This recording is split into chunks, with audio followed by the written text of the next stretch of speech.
So there are more details about Kamala Harris's record as prosecutor in California. And it turns out those details are not great.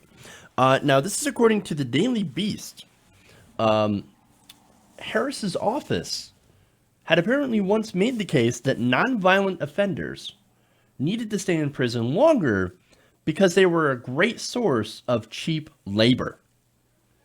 Now, that, of course, is literal slavery, or basically virtual slavery, right? So let me give you some of the details. Back in 2011, the Supreme Court had a case where they ruled in Brown versus Plata. Now, in that decision, they found that California's prisons were so overcrowded that they had violated the Constitution's prohibition of cruel and unusual punishment. So, by 2014, the state was now ordered to allow nonviolent second-time offenders who have served half their sentence to be eligible for parole. So, now that's good, right? So these people, of course, are nonviolent offenders. Yes, they have reoffended once, likely because, let's be honest, possession, right? Possession is probably one of the biggest, crimes that people get put in prison for, thanks to our war on drugs. Now, another part is that these people are likely more minority. So minorities get arrested at higher rates than white people, despite being less of the population.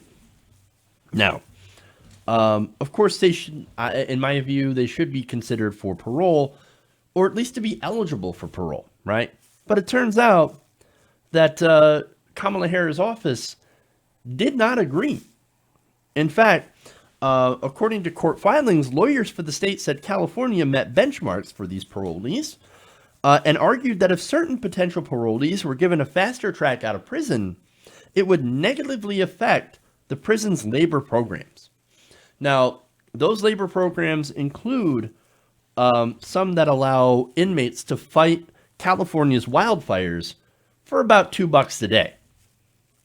Now, they said extending 2-for-1 credits to all minimum custody inmates at this time would severely impact fire camp participation, a dangerous outcome while California is in the middle of a difficult fire season and severe drought. This is lawyers for Kamala Harris's office, and they wrote in this filing, they also noted that the fire camp program required physical fitness in addition to a level of clearance that allowed the felon to be off-site. So now that's interesting, right? That's their argument. Not only that, they said, but they added that draining the prisons of minimum custody inmates would deplete the labor force both internally and local communities where low-level nonviolent offenders worked for pennies on the dollar, collecting trash and tending to city parks. So, again, that is free labor. That is labor, those are jobs that could have been done by regular working Americans at a decent wage. Instead, here you had the government saying, that's okay, we have a prison labor force that can do that for these companies and for the government for super, super cheap. Lovely. And their argument is, of course, if you let them go on parole, then we're going to lose that revenue. We're going to lose that labor force. Can't do that. We got to keep them in prison. That's ridiculous. Not only that, but that's disgusting. Now, in the end, of course, the state went the right route and extended the 2-for-1 credits to all eligible minimum security prisoners, allowing more people to be fast-tracked to parole.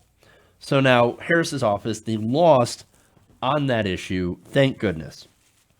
Now, Donald Spector, executive director for the Prison Law Office and lead counsel on that case, said, quote, once we ridiculed them and flagged them for that, they ended up changing their tune. But that was their initial response. So now, her lawyers had made that response, had made that argument initially, and then corrected course, right? So that was her lawyers. What about Kamala Harris herself? Well, she told BuzzFeed News 2 months after the arguments were made on her behalf that she was, quote, shocked by it, telling the publication that she was going to look into this. I am shocked and appalled. I'm going to go look into this. I'm going to make sure that we don't make an argument like that again. According to spokesman Ian Sams, as she said at the time, Senator Harris was shocked and troubled by the use of this argument. She looked into it and directed the department's attorneys not to make that argument again. Why? Because it's a terrible argument. Yes, we would rather exploit prisoners than actually allow people to go and get paroled and actually not have to work for $2 a day. So, and again, these are non-violent offenders, right?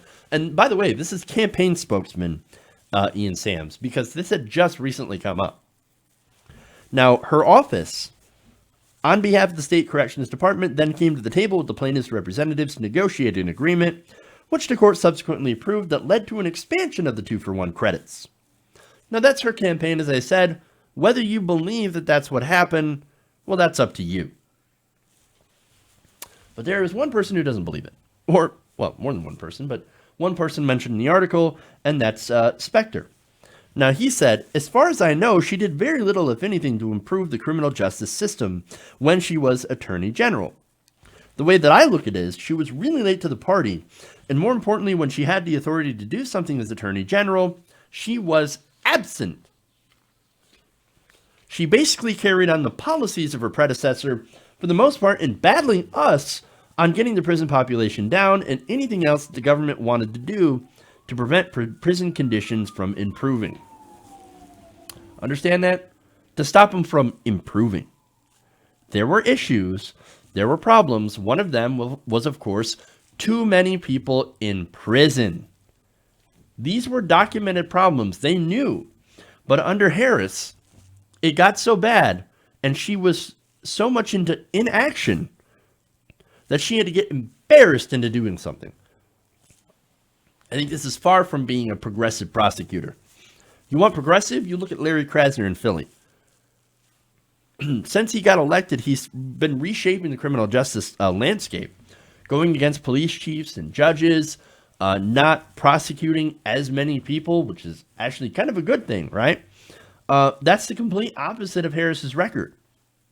Now, Laura Baslin, law professor and former director of the Loyola Law School Project for the Innocent in L.A., had recently wrote an op-ed in the New York Times before Harris launched her campaign. And she said, quote, time after time, when progressives urged her to embrace criminal justice reforms as district attorney and then the state's attorney general, Ms. Harris opposed them or stayed silent. You know what that says to me? That Harris, just like Obama, doesn't want to rock the boat. Doesn't want to be confrontational. Doesn't really want to fight. Just wants to be establishment. Steady as we go.